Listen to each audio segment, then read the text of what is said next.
Hello, friends. When we read last, Ralph had just talked to Garth and realized that Garth could understand him. Chapter 7, Part 2.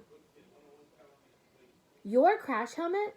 Garth could not help laughing, which of course hurt Ralph's feelings. The boy pulled the motorcycle out of his pocket, studied it, and then studied Ralph. It's the right size, he admitted. If it's yours, where did you get it? Back at the Mountain View Inn. The Mountain View Inn?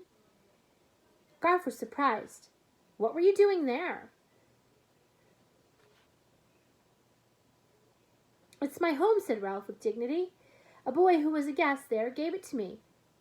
No kidding? Garth almost believed Ralph. Let me out of here, pleaded Ralph. I'll show you I can ride it. Garth looked as if he were tempted, but he said almost regretfully, No, you might run away, and I want to keep you. Aw, come on, Garth, coaxed Ralph. Nope, said Garth, and I've got to get out of here. Aunt Jill just left me to give me a chance to return the watch, and I don't have it. I don't have it, and I don't know where it is. Ralph saw an opportunity for bargaining. I do, he said. I know where the watch is. Where? Asked Garth. Let me out and I'll tell you, said Ralph.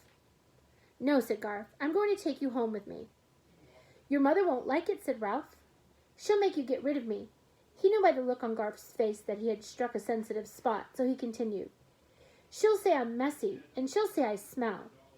Garth looked uncomfortable. Let me out of here, and I'll show you where the watch is, persisted Ralph. Garth looked as if he might be tempted. He thought a while and said, My mother might let me keep a mouse. It wouldn't hurt to ask, and I don't want to know where the watch is.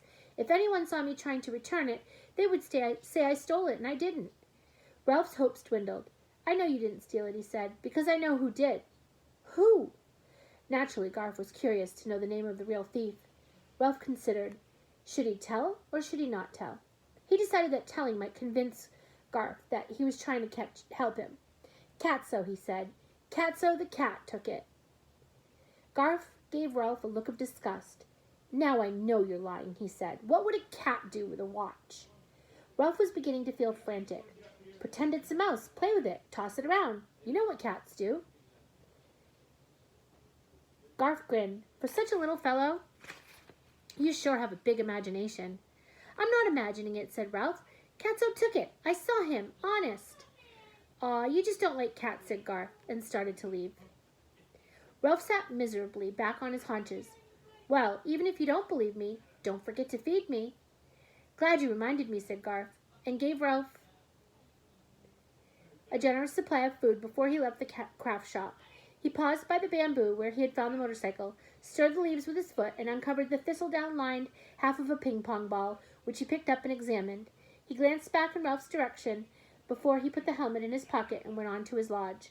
In a few moments, Aunt Jill returned, glanced at the shelf beside Ralph's cage, and frowned slightly, as if she were puzzled about something. Ralph settled greedily at his food dish. I'll show that, Garth, he thought as he crammed seeds into his mouth with his paws. As soon as I get out of this cage, I'll show him. When Ralph's stomach was comfortably full, he took a long nap. By the time he awoke, the craft shop was empty, the camp strangely quiet. A few chickens scratched under the walnut trees, and the kittens tumbled about, trying to catch one another's tails. A horse whinnied in the pasture, but there was no one in sight. Where's everybody? Ralph asked Chum. They've all gone down to the river for a swim and a picnic supper, answered Chum. Peaceful, isn't it? I finally got some sleep in the daytime. In the distance, Sam barked and campers shouted and laughed. Ralph felt so stodgy from overeating that he went for a run on his wheel before he scuttled around the edges of his cage. His search was futile. Garth had replaced the bottom and fastened the door securely. Suddenly, the hair along Ralph's spine began to tingle. Catso! Ralph huddled in the corner of his cage and tried to make himself invisible. Catso squeezed through the hole in the screen and landed with a soft thud on the workbench beneath Ralph's cage. Ralph squeezed himself into a tighter ball. He felt as if the beat of his heart was as loud as the tick of the missing watch. Why wouldn't Sam stay home and guard the camp the way he was supposed to? This time there was no watch to distract Catso. Catso stood with his front paws on Ralph's shelf and sniffed the cage. Then he sat down and calmly began to wash, first his right ear, then his left. The suspense was more than Ralph could bear. Catso stretched out his left hind leg and began to groom his left hind foot. He licked with long, careful licks, combing his fur neatly toward his toes. Suddenly, Ralph had an inspiration. He was about to take a terrible chance, but with no one to protect him from a sneaky cat, he had nothing to lose.